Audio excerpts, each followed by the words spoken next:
What are some secrets that women don't tell men? I learned that my fiance would pluck her mustache as it grew in. Don't get me wrong, she didn't look like Tom Selleck or anything, but I realized as her health was declining and she was hospitalized for a long period of time, the stash was starting to show up. She took her appearance seriously, and I never knew that she worked so hard to make her appearance as beautiful as it was. I still thought she was beautiful no matter what. Story 2. Sometimes I want to be touched, but I don't want intimacy. I'm not teasing or changing my mind. I want the physical comfort of your presence or touch without the activity or mess of intimacy. Dude, sometimes I don't even want to get off. I just want you to hold me, and those are not the same kinds of physical touch. Of course, I tell my SO, he's very good and attentive in bed, but he just also thinks that the grand finale is the entire point. He wants to make me feel better, but I'm happy with less physically active contact. Lol.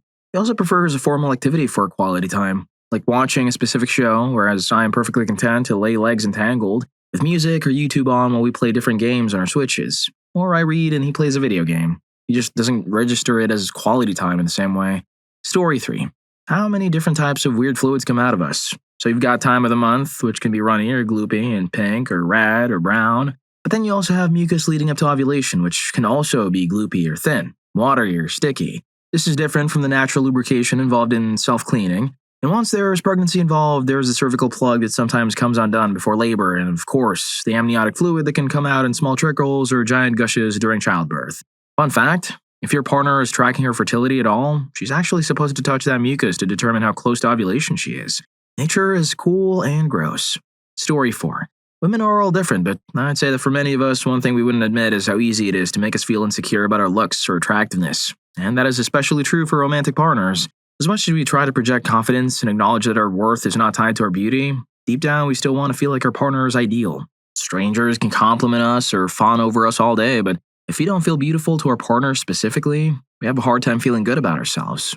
Story 5. If you want to make your woman feel safe, start by protecting her from your family. Call out your mother's witchy comments. Take her side when your dad brings up politics. These are things that actually make us suffer on a regular basis when we choose to join our life with yours. They make us feel vulnerable, and if you defend them, then we question why we're with you. Standing up for us is the bare minimum to deserve our respect. A bear attack is the least of our concerns, unless we live in bear country, in which case we probably know more than you about how to handle one. Story 6. We pretty much don't ever tell you when we're essayed. We've learned from either personal experience, public reaction, or both that we will not be believed. And not only will we not be believed, we will be characterized as and who brought it on ourselves. Even in 2025, this is still true. The criminal we all heard bragging on tape about assaying women is literally president for the second time. A Supreme Court justice also has a credible accusation against him. A few years ago, a man was literally caught red-handed by other men in the act, and he only got a few months in jail. We're not believed, and yet still somehow blamed for the thing we're being told didn't actually happen. Or we're believed and told it's our own fault and the poor guy shouldn't face any consequences. So yeah, that's what I'm going with. We do not tell you when we're essayed. Story 7. How we partake in your hobbies or interests just for the joy of spending more time with you. Sometimes we do eventually enjoy the hobby, but it's not guaranteed. We might hide our joys from you, especially the more basic or stereotypically girly ones. Society has a habit of going out of its way to crap on the things women love. Bands, flavors, activities, colors, and so on. So if we trust you enough to share, don't screw that up. Our issue with corn is more to do with the expectations it puts on us than insecurity, though it can be that too. If your corn habit doesn't affect our intimate life, who cares? But if I'm expected to look, sound, and act like someone else in bed to the point that you aren't interested in me as myself, it makes it not fun anymore and damn hard to get off. Obviously, I'm not going to initiate when that's the case. Story 8. Most women will gladly tell people that it's hard to be a woman, but it's taken mostly as a joke.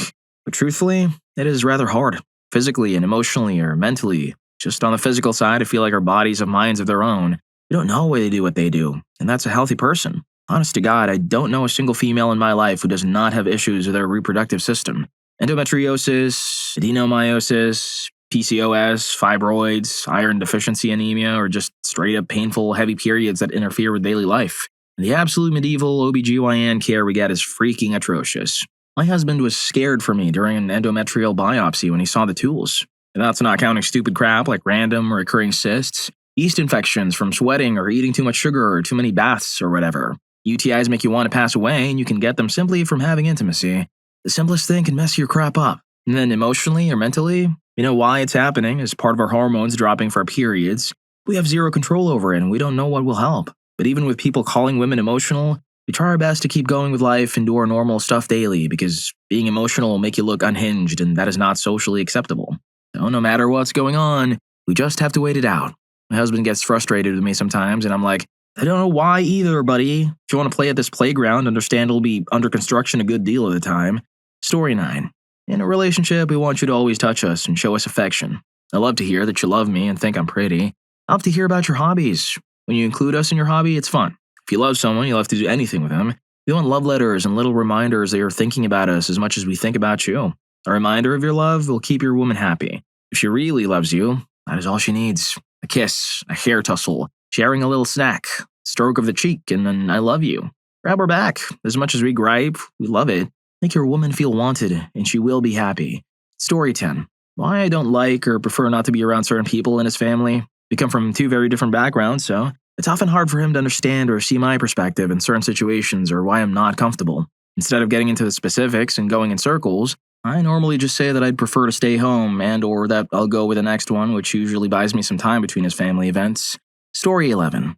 That many, if not most women, aren't naturally as thin as they appear. They're controlling their body and weight and have tricks to hide it, making people, mostly men, think they are bon vivants who don't care about their weight. Things like eating salad or soup 6 days a week but opting for a burger when they're out with men because they're not counting calories, although they actually are. I'm always surprised how my guy friends think that my girlfriends are not like the other girls. They just feel so well in their body, naturally. I can even date people without noticing all those tricks.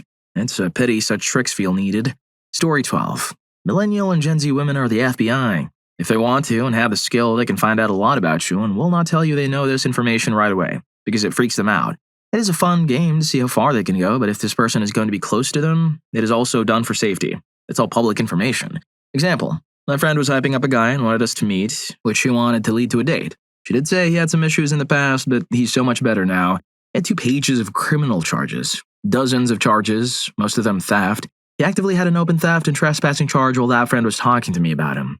I think you'd understand if I didn't want him near me. I like my stuff not stolen, thank you. Story 13.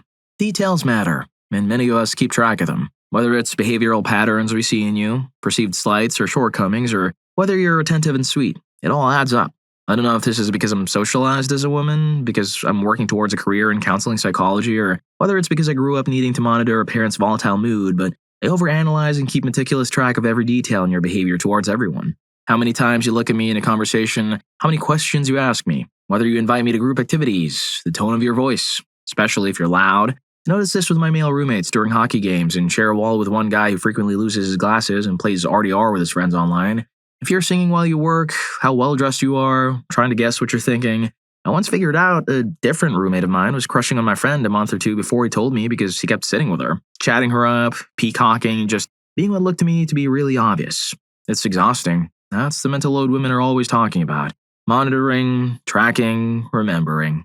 Story 14. How vulnerable we are. The average Joe could absolutely ruin the average Jane in a physical fight, and it gets worse in pregnancy. Not only is cruelty more likely to suddenly appear when we're pregnant, but even during pregnancy in a happy relationship, you're still now open to the fact that we have changed our entire bodies, sometimes permanently, to bear your child. You may then decide we're not putting out enough or attractive enough, or we're grumpy and hormonal. Some men even get jealous of the attention their newborn gets. Yet we're now financially dependent on you while we recover. We still get stuck with most of the childcare and the housework, and now we can't skip off into a new relationship if we don't like this dynamic to be a weekend mom like men can. Now other men see us as ruined or with baggage or no longer as attractive.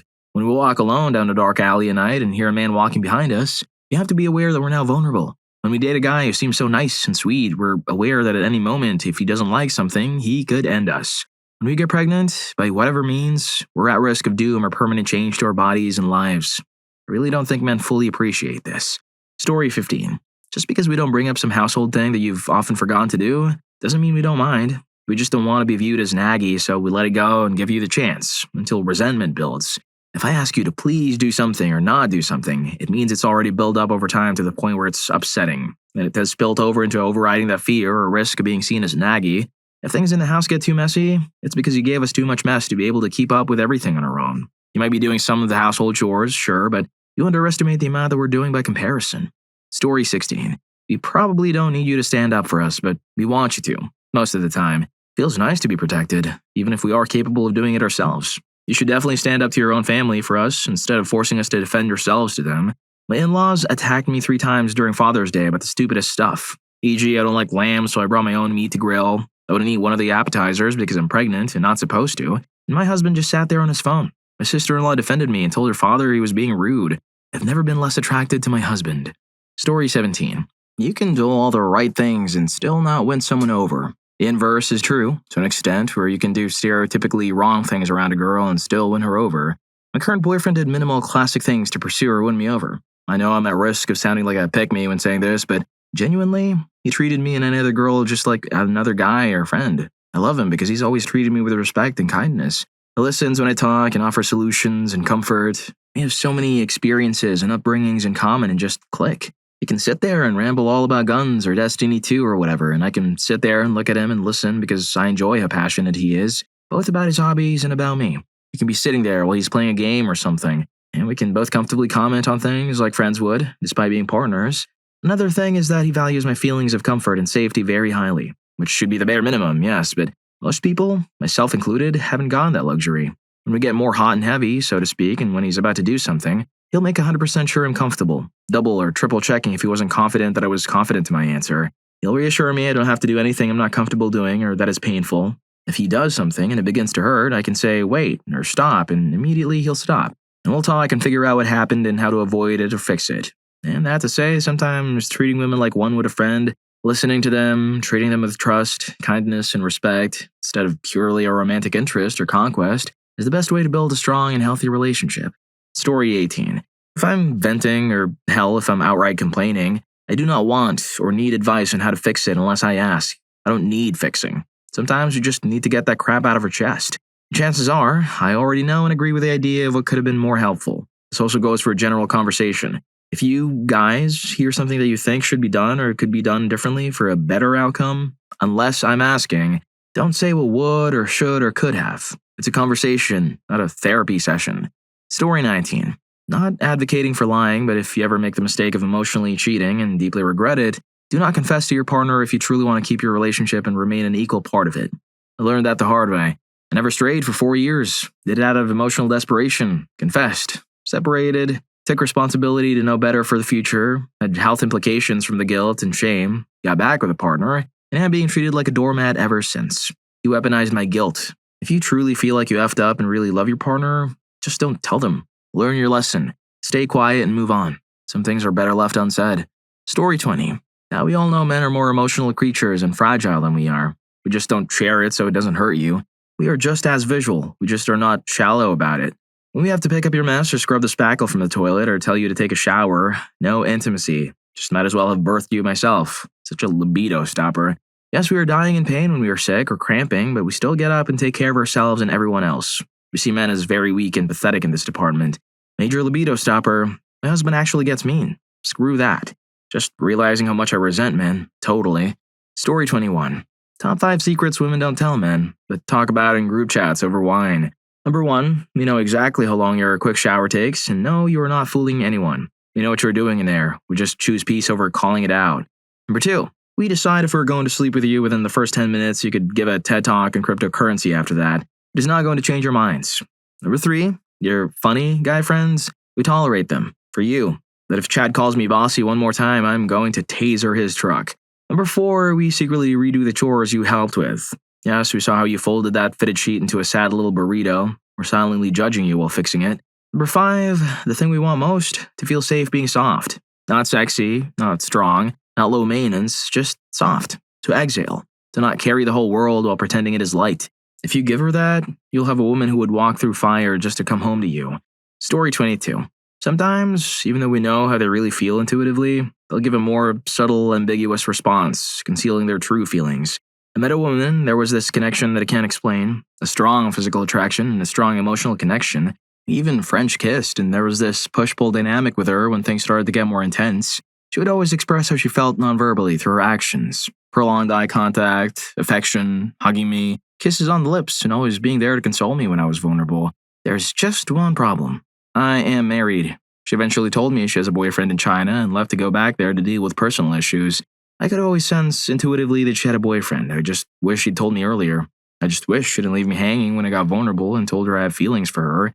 Instead, due to external circumstances, she concealed her feelings for me, even though her actions always spoke louder than words. Story 23.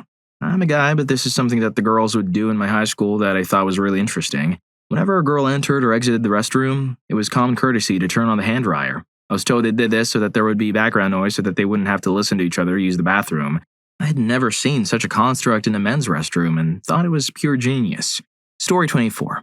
Alright, since no one else has brought it up and I vaguely mentioned it, symptoms of perimenopause don't always start in your 40s or 50s. It's not unheard of to begin in your 20s, and it's actually not super uncommon for it to happen in your 30s.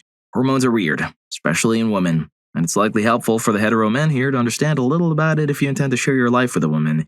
Freaking buckle in. My mom started perimenopause when she was my age, 30, and didn't actually go through it until she was around 55. So 25 years of weird hormonal things they never even tell us about. I honestly didn't know about how this presents until recently when I started showing symptoms. Story 25. We spend a lot of time humoring guys. You have no idea how much we humor you. Luckily, we find it kind of cute. I can change car tires, light bulbs, lift heavy things, etc., but I rarely get the chance to do these things because I have to let guys do them. Otherwise, they start to feel bad about themselves. Also, we're always in control of the friend zone. Absolutely nothing you can do will make us change our minds unless we decide to anyway, and chances are, our reasons for changing our minds won't be the reason you think. It'll be something you consider completely irrational. I have confessed to thee. If you're enjoying the video, don't forget to hit that subscribe and like button for more videos like this.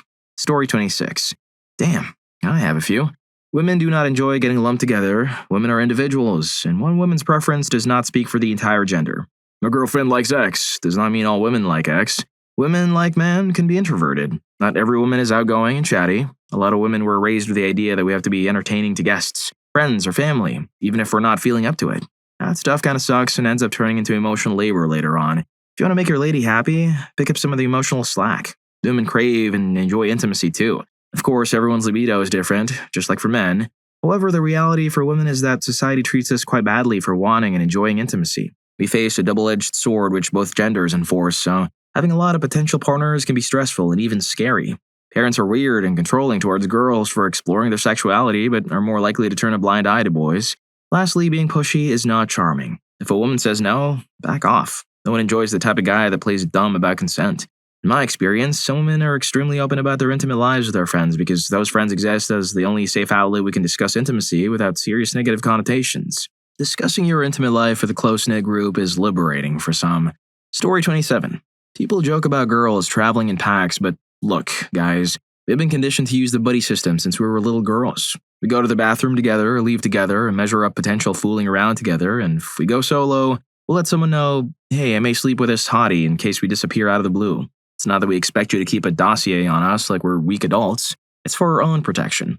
Any one of us can get snatched up, get too intoxicated, or have an accident alone. It's got nothing to do with us crap talking on dudes or needing to hold hands in the lavatory.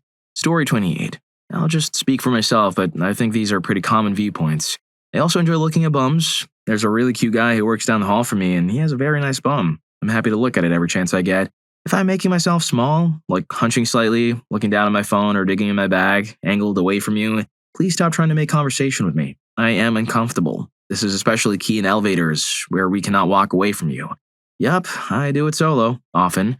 We don't have tons of clothes simply to have lots of choices. It's most often because there are so many different cuts and styles that you need to make work. It's not like you can just put on a shirt A and pants A and be out the door. The shirt A interface well with the waist of pants A is the volume through the legs of pants A make you look short and stumpy when paired with shirt A. So maybe you should swap for pants B, but pants B are longer and require heels so they don't drag the ground or completely cover your shoes. Does your day allow for reasonable comfort in heels? No? Then maybe let's keep pants A but switch to shirt B. How's the neckline of shirt B? Do you need a necklace? What length? Is your purse the appropriate size to hold what you need for the day, etc.? This one is kind of aimed at one particular dude from my past, but I'll say it here just in case. If anyone tells you about their essay, all you really need to say is something along the lines of, wow, I'm sorry that happened to you. Bad things to say include, but I know people who had it worse than you who didn't react like you, and why did you let it affect you? The reason we open our mouths a little bit when we put on mascara is so that we don't catch the skin under our eyes with a wand and get mascara everywhere. Get all up in the mirror and look at the skin right under your eye. Then open your mouth or drop your jaw a bit. The skin will get a little more flat and taut. We're usually thinnest a couple days after our time of the month has ended. If we're wearing more tight clothing then, that could be why. I'm always feeling myself the most at that point in my cycle. Lol. I don't know. Kegels. Story 29. This has been illuminating. I'm a bit late to the game, but there's one thing I haven't seen mentioned yet. If you're getting ready to go out, whether it's a date, fancy event, or simply running errands, and you notice your girl getting fussy and changing her clothes, hair, etc. a million times, it probably means she's having a moment of low self-esteem or analysis paralysis. Instead of getting irritated or expressing exasperation with her, try helping and be specific. Instead of tossing out generic statements like, "You look fine," or "You always look cute, let's just go." Try giving actual advice. I found it incredibly helpful in the past when my boyfriend says things like, "Wear that green tank top. I love the way that looks on you." He's not particularly into fashion, so hearing him express a preference like that is sometimes exactly what I need. Story 30. What I find annoying is that when you're under stress or your body's just not on the same page as you, your time of the month can be delayed. Hormones are a huge factor in this. Last September, I had my normal period, and the next one was 8 months late. Of course, I went to the doctor regularly, and since I'm always in a panic about being pregnant, even though I use protection, I also did pregnancy tests at home every once in a while. Turns out I was so incredibly stressed out that I wouldn't be hungry for months and lost a lot of weight. My body needed every bit of energy it could get. After I quit the stressful thing in my life, everything is back to normal, but man, those were an annoying 8 months. Story 31. We actually genuinely like when guys are okay with embracing some femininity or just appreciate girly things instead of mocking it. Seriously. You don't have to like stereotypically feminine things, but it really makes us like you a lot more if you're open to learning about things we like or being a little girly every once in a while. It shows you're secure in yourself and not immature. Plus, it kind of sucks to have things you enjoy mocked so much because it's seen as stereotypical. Story 32. I was just reading the guy version of this, and apparently it's that women do most of the non-body related stuff in that thread too. Like laughing because you got a weird mental image of a T-Rex in a fighter jet out of nowhere and then feeling awkward about explaining it. Staring off into space while contemplating weird crap and sometimes accidentally looking like you're staring at someone as a result.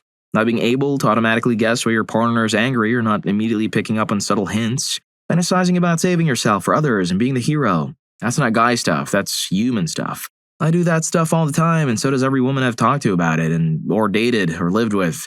We know you do that crap because we do it too. Sometimes I even voice my hero fantasies out loud in the shower if I'm home alone. Story 33. Pregnancy is way harder than you think it is. Even on a good day, I had pain or at least discomfort in obscure parts of my body that overwhelmed me. The exhaustion is unparalleled. Hormones, the muscle spasms, bone aches, crushing fears, uncontrollable circumstances. It is a lot to handle, and you literally cannot get a break from those things until a kid comes out. Then you'll have a whole new set of things to deal with. I say this as someone who actively wants to get pregnant and will likely do it again someday. I love my daughter, and I love a lot of things about being pregnant with her, but it was also kind of the worst, and birthing her was another nightmare in itself. So, basically, react to pregnant and postpartum women with twice the kindness and empathy you think they deserve. Story 34. Hands are sexy as hell. Hugs can be sexy. Sometimes you just need a hug, but there's nothing more attractive than being pressed up against a hot guy enough to smell his cologne. Play with babies and animals, even if you just tolerate them. An attractive man holding a baby is attractive. Don't grab girls by the chin. It's weird. Run your fingers gently under her jaw, and if she pulls away, back the hell off. I've seen too many guys just not get the hint when the girl they're into is bending over backwards to avoid your lips. Nasty. Unless you know the girl and she's comfortable with it, don't put your arms around her, or anyone. And we can be just as bad at hints. The best way to communicate is to freaking communicate clearly and concisely. Girls are known to play mind games. Guys are too, and they're just wasting everyone's time. Story 35. If a girl tells you she's a lesbian, believe her. Don't try to convince her you can change her mind. Catch her in a lie. Question why she looks so girly if she's a lesbian, etc. Reason being, if she's a lesbian, you just really angered her. Nothing ruins my night faster than when I tell a guy this up front so he knows I'm just trying to make a friend and he turns it into a challenge. However, unfortunately, there are some girls who say they're gay just to brush off a guy they're not interested in. I actually hate when girls do that as well. It's not fun to be a token excuse. In either case, you're wasting your time with a girl who doesn't want to sleep with you. Story 36. Most men don't know how hard it is to be a confident woman. It makes a lot of men seriously uncomfortable to be around a woman who is not afraid to voice an opinion or take credit for her ideas and work. Even if you're being polite and professional, some men, and women, hate you for just being assertive and comfortable with yourself. It's exhausting trying to navigate the fragile ego in some men. Some men love to be around independent women though, and that's such a breath of fresh air. Oh, and we hate it when men say that women don't know how to be friends. Petty little girls don't know how to be friends. Grown women have deep friendships that last for life. Story 37. I've seen a lot of guys complain about women being flaky or not being direct enough. Women are aware that you're hitting on them, but Oftentimes, they are polite not just because they were raised that way, but because they are scared of the repercussions of an unstable guy. Don't be mad at girls when you think they aren't being real with you or being direct. Women are raised to be careful of men, and they've all been in situations where things go south so quickly from someone who doesn't have a good grip. Women aren't necessarily afraid of men. They've been raised and learned to be more cautious because you never know what is going on with some men. Story 38. Most of us really don't care about your size. We know how much you care, so if for some reason we're mad or joking around and want to make fun out of you, that's an opportunity to do so. Plus, when we think a guy has a weight, a huge ego, and or he is bragging about how good he is at intimacy or how many girls he already slept with, we say he probably has a really small thing to indicate we think he actually isn't as cool and great as he thinks he is and that he clearly needs to compensate something. But all that doesn't mean we actually ever judge a guy by his size. Might not be true for every girl, but for lots of them. Story 39. Not a secret, but seriously questioning the men on here reading and making comments about how it isn't what you thought.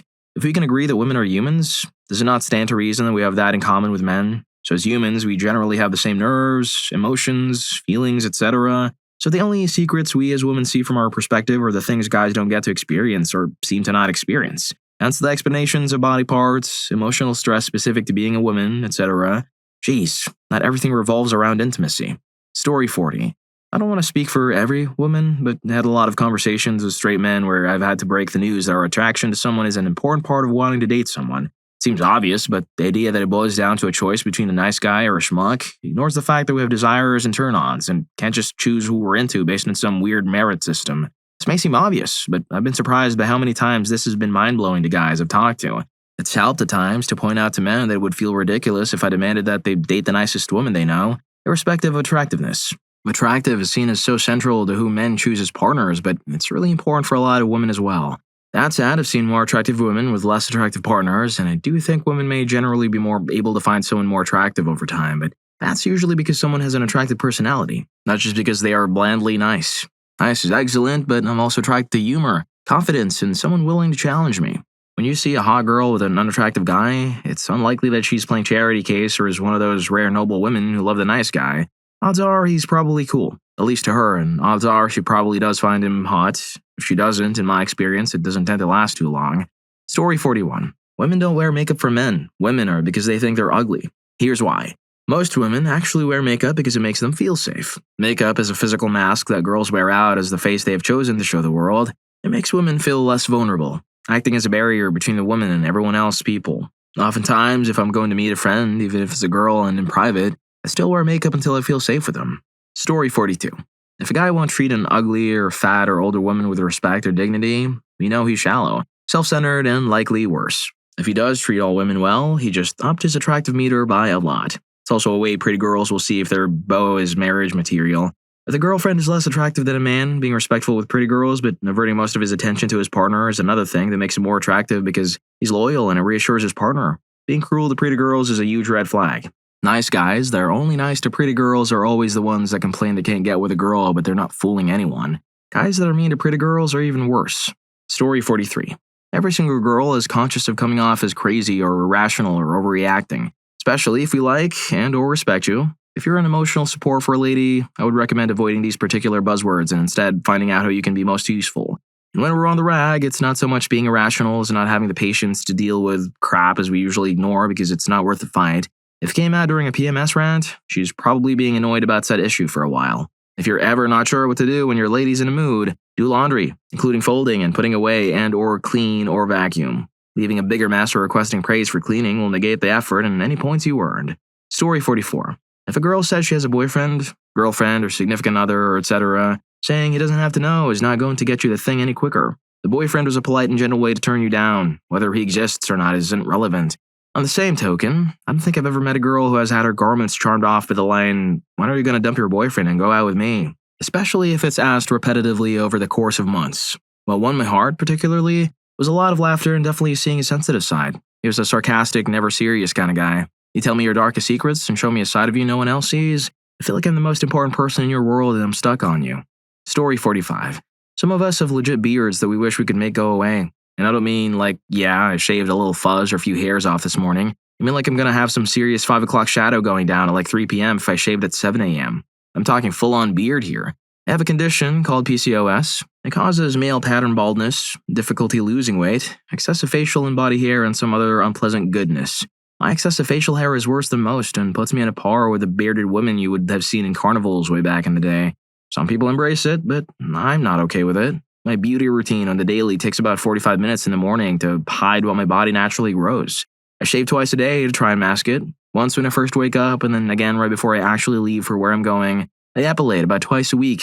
It's thinned my beard out a little, but it's disappointing how little it's thinned out in the 6 months I've been at it.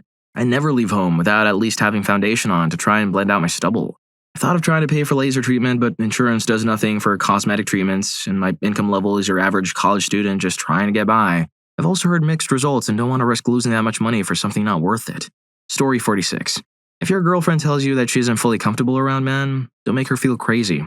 The way the world is, we've built a lot of uncomfortable or saddening experiences in our lives because of the things men will say to pressure us into, degrade us, or just say out of ignorance for not knowing it will make us uncomfortable. Since being a kid, it's been drilled into our heads that our bodies are objects to men. This is also drilled into men's heads too. I know most people are generally good, but it takes a few bad people to make a lot of uncomfortable experiences. I think we have the anatomy secrets part of this thread covered. Move on to the way we perceive the world differently than men might because we're women. I think it's comforting to hear how our mindsets are not as different as other women's are too. Story 47. I would say most of us are always thinking about what needs to get done, and it's completely exhausting and can't be helped. We can't shut it off and just forget about it. Like right now, I'm loafing around on the couch and watching TV, and I've thought about the trash cans needing to be put out, what day I should do my laundry this week, the dishes in the sink, what food there is in the fridge, and what I can make with it or what I need to buy, the loose general schedule of the week's events and tasks to be done. Larger tasks, I'm thinking about the steps needed to get to that point. Basically, things just don't happen. Dinner is made and the house is picked up and there's clean laundry because I made it happen. So when you're like, I didn't know I needed to do insert thing because you never told me to and I can't read your mind, it's confusing because we have played this play out every week since we were mature enough to think about it. It's like a receiver in football not being in the right spot in a play he's been in hundreds of times because he wasn't told to. It doesn't make any sense to us. About once a week, my boyfriend makes dinner and is like, just sit on the couch, I've got this. And I know I'll have to clean up and put leftovers away and crap afterwards because I can't relax until I do, and for whatever reason, he can. So remember the next time your wife or girlfriend or mom suddenly flips out and loses it on you for seemingly no reason, it's because they're freaking tired of it all and you're oblivious. Story 48.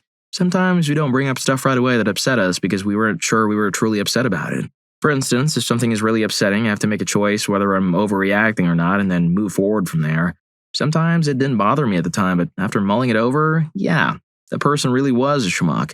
I try to be as open and honest about my feelings as possible with my boyfriend, but sometimes that happens later. Well, if you like these stories, here's more. YouTube thinks you're gonna love this. Catch you in that video.